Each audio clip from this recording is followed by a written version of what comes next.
चंडीगढ़ नहीं, गांव वालों की जुबानी एक कहानी। ये बात सन 1938 की है। अंग्रेजों का राज्य था। पंजाब के एक गांव में कच्ची सड़क के किनारे एक पीपल का पेड़ था। उस पेड़ के नीचे एक कुआं था। लोग कहते उस कुएं का पानी बहुत मीठा था, पर सूरज ढलते ही वहां से पानी नहीं, आवाजें आती थीं। एक औरत की आवाज, जैसे कोई बहुत दूर से रो रहा हो। गांव के एक किसान जसवंत सिंह के खेत उस कुएं के पास थे। एक दिन जब वह शाम को बैलों को पानी पिलाने लेकर गया तो उसने देखा कुएं के पत्थर के चबूतरे पर एक औरत बैठी है। उसने सफेद साड़ी पहन रखी थी, उसके लंबे बाल पीठ पर बिखरे थे और वह रो रही थी। जसवंत ने पुकारा, कौन हो तुम, कहां से आई हो? औरत ने रोना बंद किया, पर मुड़कर नहीं देखा। उसने धीरे से कहा, मैं यहीं की हूं, मेरा घर यहीं है। जसवंत ने सोचा, शायद कोई नई बहू है जो ससुराल से दुखी होकर भाग आई है। उसने कहा, तुम्हारा घर कहां है? मैं तुम्हें छोड़ आता हूं। इस बार औरत ने सिर हिलाया, मेरा घर अब यही है, इस कुएं में। यह सुनकर जसवंत के रोंगटे खड़े हो गए। वह बिना पानी भरे ही बैलों को लेकर वापस चला आया। घर पहुंचकर उसने अपने पिता को सब कह सुनाया। उसके पिता एक बूढ़े सिख सैनिक कुछ देर चुप रहे, फिर बोले, यह कोई नई बात नहीं। मेरे पिता, तुम्हारे दादा भी उसे देख चुके हैं। उन्होंने बताया था कि वह औरत कोई भूतनी नहीं है, वह एक सच्ची औरत थी। उसका नाम माया था। फिर वह कुएं में कैसे आई? जसवंत ने पूछा। यह बात उस जमाने की है जब अंग्रेजों ने पहली बार इस इलाके पर कब्जा किया था, बूढ़े ने कहा। लालटेन की लौ में उसका चेहरा गंभीर लग रहा था। माया एक जमींदार की बेटी थी, बहुत सुंदर। उसकी शादी तय हुई एक अच्छे घर में, पर गांव के नए अंग्रेज अफसर की नजर उस पर पड़ गई। उसने जबरदस्ती की। माया ने अपनी इज्जत बचाने के लिए उसी कुएं में कूदकर जान दे दी। जसवंत का गला सूख गया। और उस अफसर का क्या हुआ? कुछ नहीं, बूढ़े ने कड़वाहट से कहा। अंग्रेज था ना, उसने कह दिया कि औरत पागल थी। मामला दब गया। पर तब से माया की आत्मा उस कुएं में फंसी है। वह उन्हें रोकती है जो उस कुएं के पास जाते हैं, ताकि कोई और औरत उसकी तरह न मरे। अगले कई दिन तक जसवंत ने उस कुएं के पास जाने से परहेज किया। पर एक रात जब भारी बारिश हुई, उसका एक बैल रस्सी तोड़कर भाग गया। अंधेरे में, बारिश में जसवंत ने बैल को खोजा और वह बैल सीधे उसी कुएं के पास जाकर खड़ा हो गया। जसवंत वहां पहुंचा। बारिश थम चुकी थी, चांद निकल आया था और कुएं के पास वही औरत बैठी थी। इस बार वह मुड़कर देख रही थी। उसका चेहरा सुंदर था, पर उसकी आंखों में एक गहरा दर्द था। जसवंत ने देखा, उसकी गर्दन पर नीले निशान थे, जैसे किसी ने जोर से पकड़ा हो। तुम वापस आ गए, औरत ने कहा। उसकी आवाज हवा की सरसराहट जैसी थी। मेरा बैल, जसवंत ने कहा। तुम्हारा बैल सुरक्षित है, पर तुम नहीं हो, औरत ने कहा। तुमने मेरी कहानी सुनी है ना? जसवंत ने हां में सिर हिलाया। तो अब तुम जानते हो कि मैं क्यों यहां हूं, औरत ने कहा। मैं औरतों को बचाती हूं, उन लोगों से जो उन पर बुरी नजर रखते हैं। तुमने कभी किसी औरत का अहित सोचा है? नहीं, जसवंत ने ईमानदारी से कहा। औरत मुस्कुराई, एक दुख भरी मुस्कान। अच्छा, तो तुम सुरक्षित हो, पर यह बात यहीं समाप्त हो जाती है। अगर तुमने किसी को मेरे बारे में बताया तो मैं तुम्हें नहीं छोड़ूंगी, क्योंकि मेरी कहानी सुनकर लोग डरते हैं और डर से ही बुराई पनपती है। जसवंत ने वादा किया। वह बैल को लेकर वापस आया और किसी से कुछ नहीं कहा। समय बीता। सन 1947 आया। देश आजाद हुआ, बंटवारा हुआ, गांव में दंगे शुरू हो गए। एक रात दूसरे समुदाय के कुछ लोग गांव में घुसे। उन्होंने महिलाओं और बच्चों को पकड़ना शुरू किया। जसवंत ने अपने परिवार और कुछ पड़ोसियों को लेकर भागने का फैसला किया। एकमात्र सुरक्षित रास्ता वही था जो कुएं के पास से जाता था। रात का अंधेरा था, चारों ओर चीखें गूंज रही थीं। जब वे लोग कुएं के पास पहुंचे तो जसवंत ने देखा, कुएं के पास वह औरत खड़ी थी। उसकी सफेद साड़ी खून से सनी हुई थी और उसके चेहरे पर गुस्सा था। रुक जाओ, औरत ने कहा। उसकी आवाज इस बार तेज और साफ थी। सब रुक गए। तुम कौन हो? एक बुजुर्ग ने पूछा। मैं वह हूं जो तुम्हारी औरतों की रक्षा करेगी, औरत ने कहा। आगे मत जाओ, पीछे से लोग आ रहे हैं, वे तुम्हारी औरतों को नुकसान पहुंचाएंगे। पर हम कहां जाएं? जसवंत ने पूछा। इस कुएं के पीछे एक पुरानी सुरंग है, वह सीधे जंगल में जाती है, वहां तुम सुरक्षित होगे, औरत ने कहा। जसवंत ने देखा कुएं के पीछे जहां कभी कुछ नहीं था, वहां एक गहरा अंधेरा मुंह खुला हुआ था, एक सुरंग। लोग डरे हुए थे, पर पीछे से आती चीखों ने उन्हें फैसला करने पर मजबूर कर दिया। वे सुरंग में घुसे। औरत ने आखिरी बार जसवंत की ओर देखा और फिर वह गायब हो गई। सुरंग से निकलकर वे लोग सुरक्षित जंगल में पहुंच गए। कुछ दिन बाद जब हालात शांत हुए तो वे वापस गांव आए, पर कुआं अब वैसा नहीं था।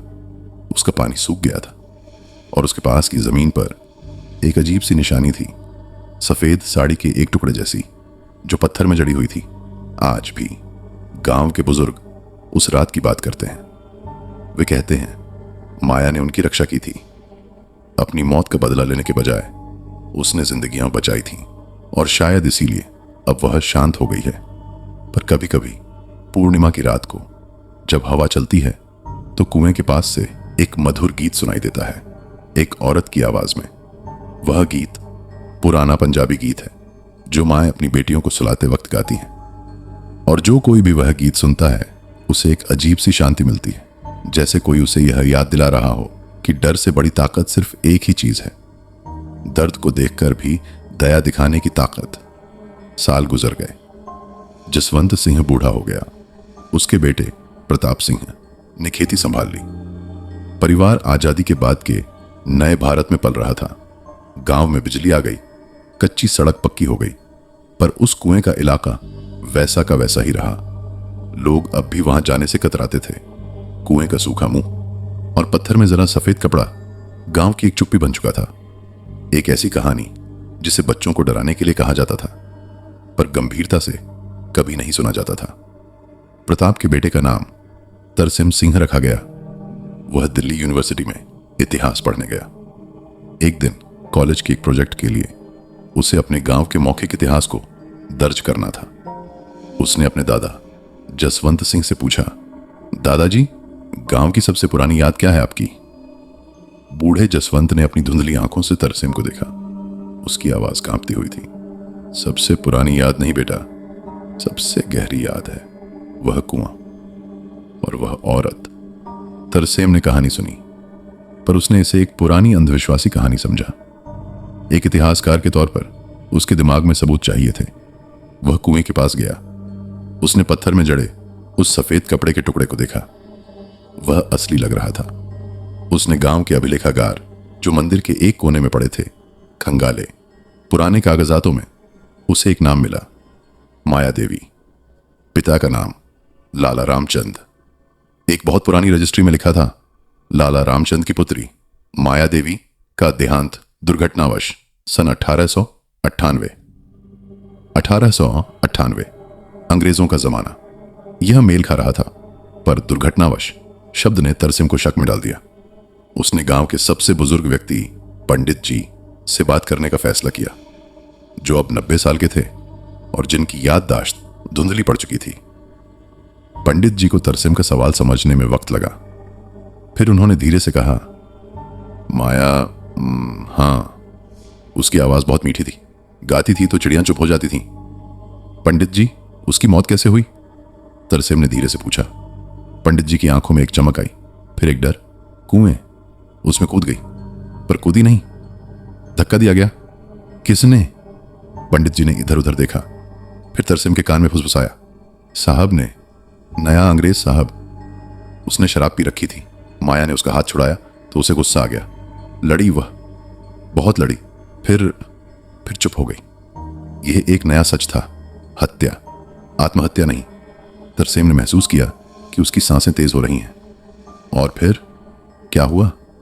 लाला रामचंद ने शिकायत की, पर अंग्रेजों के कोर्ट में किसकी सुनता? साहब ने कहा, औरत पागल थी, खुद कूद गई। 2 गवाह भी खड़े कर दिए, मामला खत्म। लाला रामचंद गांव छोड़कर चले गए, पर माया यहीं रह गई। तरसेम समझ गया, यह सिर्फ एक भूत की कहानी नहीं थी, यह न्याय न मिलने की कहानी थी। एक ऐसी व्यवस्था की कहानी थी जहां गोरे साहब के खिलाफ एक भूरी चमड़ी वाली लड़की की जान का कोई मोल नहीं था। वह दिल्ली लौट आया, पर कहानी उसके दिमाग से नहीं निकली। उसने अपने प्रोफेसर से बात की। प्रोफेसर ने कहा, औरतों के खिलाफ हिंसा के ऐसे अनगिनत मामले उस जमाने में दर्ज ही नहीं हुए। यह तुम्हारी कहानी सिर्फ एक गांव की नहीं, पूरे देश की कहानी है। तरसेम ने फैसला किया, वह इस कहानी को आवाज देगा। वह गांव वापस आया और एक रात उसने कुएं के पास जाने का फैसला किया। वह जानता था कि यह मूर्खता हो सकती है, पर वह महसूस कर रहा था कि कहीं ना कहीं माया की आत्मा अब भी उस सच्चाई को बताना चाहती है। उसे बस एक कान चाहिए जो सुने। रात गहरी थी, चांद नहीं था। तरसेम एक टॉर्च लेकर कुएं के पास पहुंचा। हवा नहीं चल रही थी, एक असामान्य सी खामोशी थी। उसने पत्थर पर बैठकर धीरे से कहा, माया देवी, मैं तरसेम हूं, जसवंत सिंह का पोता। मैं तुम्हारी कहानी जानता हूं और मैं चाहता हूं कि दुनिया उसे जाने। कोई जवाब नहीं आया, सिर्फ खामोशी। मैं जानता हूं कि तुम्हारी हत्या हुई थी, आत्महत्या नहीं। और वह आदमी, वह अंग्रेज साहब, उसे कभी सजा नहीं मिली। मैं तुम्हारी आवाज बनना चाहता हूं। तभी टॉर्च की रोशनी में तरसेम ने देखा, पत्थर में जरा वह सफेद कपड़ा हल्का सा हिला, जैसे कोई हवा का झोंका आया हो। हालांकि हवा बिल्कुल नहीं थी। फिर एक आवाज आई, बहुत धीमी, बहुत दूर से, जैसे किसी कुएं की गहराई से उभर रही हो। तुम जानते हो सच? आवाज में कोई गुस्सा नहीं था, सिर्फ एक अथक थकान थी, सदियों की थकान। हां, तरसेम ने कहा। उसका दिल जोर से धड़क रहा था। मैं जानता हूं और मैं उसे दुनिया को बताना चाहता हूं। तुम्हें न्याय मिलना चाहिए था। तुम्हारे नाम पर सच सामने आना चाहिए। न्याय? आवाज ने फुसफुसाया, जैसे यह शब्द बहुत भारी हो। न्याय अब क्या करेगा? मैं तो मर चुकी हूं, मेरे मां बाप मर चुके हैं, वह आदमी भी मर चुका होगा, पर तुम्हारी कहानी जिंदा है, तरसेम ने कहा। और अगर यह कहानी सामने आएगी तो शायद कोई और माया आज उस दौर में न्याय पा सके। तुम्हारी कहानी सिर्फ तुम्हारी नहीं है, यह उन सब औरतों की है जिनकी आवाज दबा दी गई। लंबी चुप्पी रही, फिर आवाज फिर आई, इस बार थोड़ी और स्पष्ट। तुम्हारे दादा जसवंत, उसने मेरी मदद की थी। उस रात जब लोग भाग रहे थे, उसने विश्वास किया था और मैंने उसकी रक्षा की। मैं जानता हूं, उसने मुझे बताया, तुम उसके खून हो। आवाज ने कहा, तुम में भी वही ईमानदारी है, पर सावधान रहना। सच बोलना खतरनाक है। जो मुझे मारने वाला था, उसने भी सच को मार डाला था। वह सच आज तक दफन है। मैं तैयार हूं, तरसेम ने कहा, हालांकि वह पूरी तरह नहीं था।